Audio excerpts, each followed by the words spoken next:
келтіріңдер, Аллахтан қорқыла. Егер ішенсеңер сүтқорлықтан қалған терсеңер таштағыла.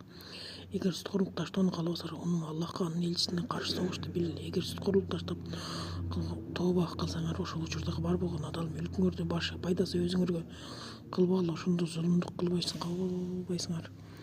Бул банктагыларга тиешелүү болуш керек.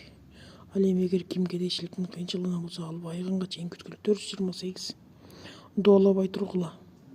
Банктарга тиешелүү. Ал эми билсеңер, кайрымдуулук кылыңар өзүңөр үчүн жакшыраак.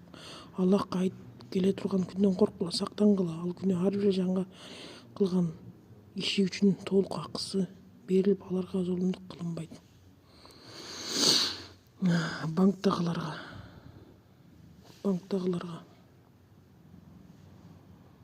даалабай тургула.